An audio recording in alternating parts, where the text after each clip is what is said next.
বহিরাগত এনে ভোট লুটের চক্রান্ত। উত্তরবঙ্গের ভোট প্রচারে বিস্ফোরক মমতা বন্দ্যোপাধ্যায়। অস্ত্র ও টাকা ঢোকাতেই অফিসার বদলের অভিযোগ করছেন তিনি।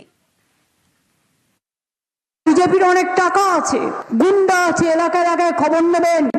সব হোটেল, সব ভাড়া বাড়ি যত খালি আছে, যত গেস্ট হাউস আছে, সব বাইরের লোক দিয়ে, আউটসাইডারদের নিয়ে আসছে। আর আমাদের সব অফিসারদের কেন চেঞ্জ করেছি জানেন? কারণ বন্দুক ঢোকাবে বলে, ড্রাগ ঢোকাবে বলে, টাকা ঢোকাবে বলে। আমার কাছে ইতিমধ্যেই ছবি এসে গেছে অনেক, কোথায় কোথায় কাকে দিয়ে টাকা নিয়ে আসছে। প্রয়োজনে সেই ভিডিও ফাঁস করে দেব। এখন রেখে দিয়েছি সযত্নে রাজপ্রাসাদ থেকে। ভোটে ও গণনায় সতর্ক নজরের নির্দেশ মমতার। বিজেপিকে কড়া আক্রমণ তৃণমূল নেত্রীর। বিজেপি ভ্যারিস পার্টি বলছে ওরা নাকি ছাপ্পা দেবে আর ভোটের সময় ধাপ্পা দেবে। আমি দায়িত্বটা মা বোনেদের দিয়ে গেলাম। কাউন্টিং এর দিন আর ইলেকশনের দিন যতক্ষণ শেষ না হবে, দরকার হলে পাঙ্কা ভাত খাবেন, একদিন শীতলা পুজোতেও খান, কিন্তু সব পাহারাদার আপনারা।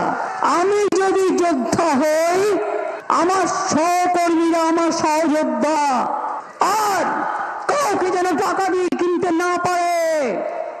যারা দেশ বেচে দেয়, দাঙ্গা করে, দুরাচারী, ব্যভিচারী, এসআইআর করে, এনআরসি করে, তাদের জীবনে সমর্থন করবেন না।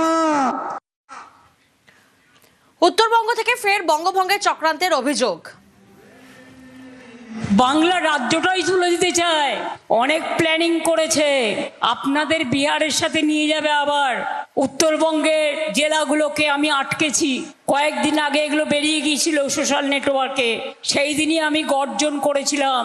মনে রাখবেন, মানুষের অধিকারের জন্য আমি রাস্তা থেকে সুপ্রিম কোর্ট পর্যন্ত লড়াই করেছি, এবং সেই জন্যেই যা ভোট উঠছে, এইটুকু ভোটও জেনে রাখবেন, এই লড়াইয়ের জন্য আপনারা আমার পাশে ছিলেন। এর জন্য আমার কোনো কৃতিত্ব নেই, কৃতিত্বটা আপনাদের।